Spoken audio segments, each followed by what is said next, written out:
ඔයාගේ ඔළුවත් විකාර සිතුවිලි වලින් පිරිදද? එහෙනම් කවුරුවත් කියලා දෙන්නේ නැති මෙන්න මේ ටිප්ස් තුන අදම try කරලා බලන්න. අංක 1. ඔයාගේ මනසේ ගොඩනගෙන හැම සිතුවිල්ලක්ම විශ්වාස කරන්න එපා.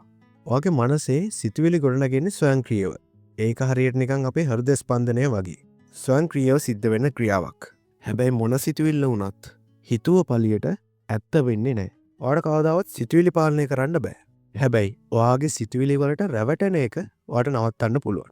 ඔයාට කරන්න තියෙන්නේ ඔයාගේ සිතුවිලි පාලනය කරන්න යන්නේ නැතුව, ඔයාගේ සිතුවිලි වලට ඇහුම්කන් දෙන්නේ නැතුව, ඔයාගේ සිතුවිලි මනින්න යන්නේ නැතුව පුළුවන් තරම් බලන්න ඔයාගේ සිතුවිලි නිරීක්ෂණය කරන්න. ඔයාගේ හිතට මේ ගොඩනැගෙන සිතුවිලි දිහා නිශ්ශබ්දව මනසෙන් බලන් ඉන්න පටන් ගන්න.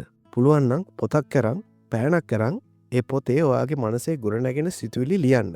මේ ක්‍රමයේ පුරුදු වුණොත් ඔයාගේ ඔළුව ලොකු බරකින් නිදහස් වෙයි. අංක 2. පාලනය කරන්න පුළුවන් දේවල් වලට විතරක් අවධානය යොමු කරන්න. අපිට කවදාවත් වෙනත් පුද්ගලයෙක්ගේ මතයක්වත් අපේ අතීතයවත් පාලනය කරන්න බෑ. හැබැයි අපිට අපේ උත්සාහයන්, අපි හිතන විදිහ, අපේ ක්‍රියාවන් අපිට වෙනස් කරන්න, අපිට පාලනය කරන්න පුළුවන්. මෙන්න මේ නිසා තමන්ට පාලනය කරගන්න පුළුවන් දේවල් වලට විතරක් අවධානය යොමු කරොත් ඔයාගේ ඔළුවේ තියෙන ප්‍රශ්න ගොඩක් ඔයාට බොහොම පහසුවෙන් විසඳ ගන්න පුළුවන් වෙයි. අංක 3. මොනම හරි ක්‍රියාවක් පටන් ගන්න. ඔයා ඕනෑවටත් වඩා හිතන්නේ, එහෙම නැත්නම් ඔයාගේ ඔළුව ඕනෑවටත් වඩා සිතුවිලි වලින් පිරීලා තියෙන්නේ ඔයා මුකුත්ම නොකර ඔහේ කල්පනා කර කර ඉන්න නිසා. ඒ නිසා මොනම හරි ක්‍රියාවක් පටන් ගන්න. අලුත් හැකියාවක්, අලුත් දැනුමක් ඉගෙන ගන්න පටන් ගන්න. රැකියාවේ ඉහළට යන්න, එහෙම නැත්නම් Tamanගෙම කියලා ව්‍යාපාරයක් පටන් ගන්න උත්සාහ කරන්න. මොනම හරි ක්‍රියාවක් ඔයාට හොඳක් වෙන දෙයක් පටන් ගන්න උත්සාහ කරන්න.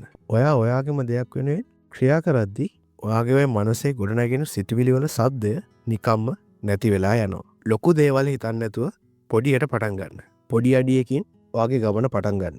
මේ මොහොතේම පටන් ගන්න. Bonus tip.